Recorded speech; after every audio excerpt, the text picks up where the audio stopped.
Let's go over how to use the ITS VoIP app.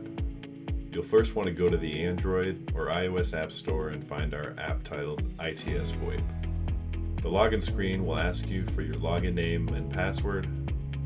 These were sent to you via email from ITS support.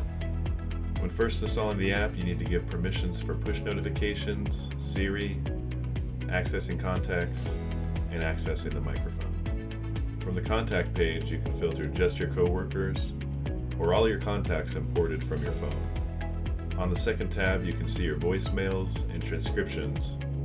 You can play the voicemail on speakerphone, call the person back, or save the voicemail.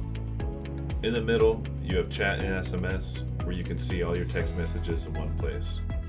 Quickly send and receive through the mobile app and create new text messages.